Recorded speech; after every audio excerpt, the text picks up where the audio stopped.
Pendahuluan. A. Latar belakang. Sekarang ini banyak sekali orang yang melanggar hak dan kewajiban mereka sebagai warga negara Indonesia, baik secara sadar maupun tidak sadar. Pelanggaran hak dan kewajiban yang dilakukan oleh warga negara ini dapat merusak citra negara itu sendiri. B. Rumusan masalah. 1. Apa yang kamu ketahui tentang hak warga negara? 2.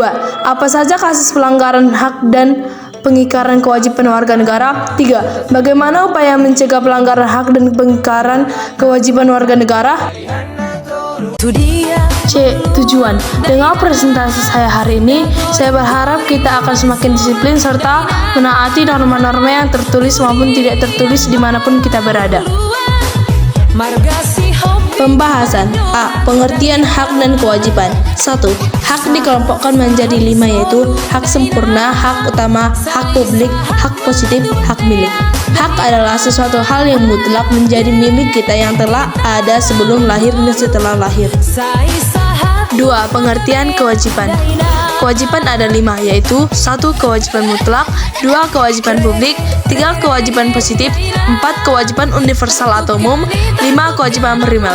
Kewajiban adalah suatu hal yang wajib dilaksanakan atau keharusan. B. Pelanggaran hak dan pengingkaran kewajiban warga negara. Pelanggaran hak adalah perbuatan baik disengaja atau tidak disengaja melawan hukum, mengurangi, menghalangi, atau mencabut hak seseorang sebagai warga negara. Pengingkaran kewajiban adalah pola tindakan warga negara yang tidak melaksanakan kewajiban sebagaimana memiliki kewajiban sendiri sebagai warga negara sesuai dengan ketentuan yang berlaku.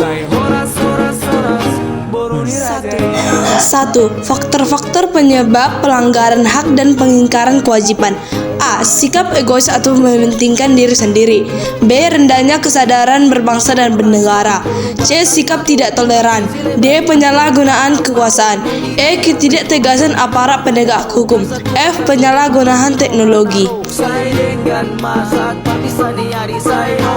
2. Contoh kondisi pelanggaran terhadap hak warga negara.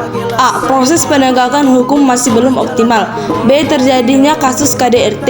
C. Terjadinya kasus putus sekolah. D. Pelanggaran hak cipta. F. Pelanggaran hak asasi manusia. 3. Kasus pengingkaran kewajiban warga negara. Kewajiban warga negara bukan hanya membayar pajak, tetapi masih banyak lagi bentuk lainnya seperti aturan, mengunjungi tinggi pemerintahan, dan bela negara. Apabila kewajiban tersebut dilaksanakan, akan mendukung suksesnya program pembangunan di negara ini serta mendorong terciptanya keadilan. Pada kenyataannya, saat ini banyak terjadi pengingkaran kewajiban warga. Dengan kata lain, banyak warga negara yang tidak melaksanakan kewajibannya sebagaimana yang telah ditetapkan oleh undang-undang. Pengingkaran kewajiban warga negara banyak sekali bentuknya, mulai dari sederhana sampai yang berat. Di antaranya adalah sebagai berikut.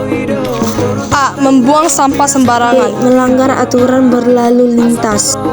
C. Merusak fasilitas negara. D. Tidak berpartisipasi dalam usaha pertahanan dan keamanan negara. C. Penanganan pelanggaran hak dan pengingkaran kewajiban. 1. Upaya pemerintah dalam penanganan kasus pelanggaran hak dan pengingkaran kewajiban warga negara. A. Supremasi hukum dan demokrasi harus ditegakkan. B. Mengoptimalkan peran lembaga tinggi. C. Meningkatkan kualitas pelayanan publik. D. Meningkatkan kerjasama yang harmonis antar kelompok. 2. Membangun partisipasi dalam pencegahan terjadinya pelanggaran hak dan pengingkaran kewajiban warga negara.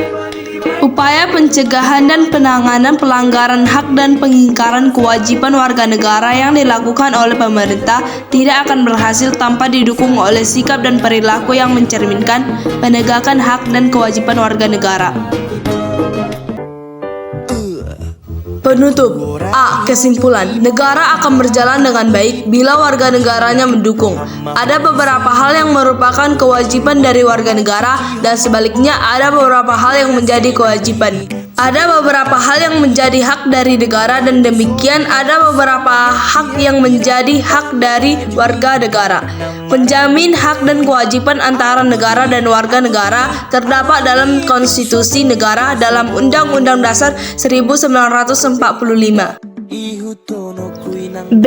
Saran. Hak dan kewajiban merupakan suatu instrumen yang saling terkait sehingga pelaksanaan hal tersebut harus dilakukan secara seimbang agar tidak terjadi ketimpangan yang akan menyebabkan timbulnya gejolak masyarakat yang tidak diinginkan.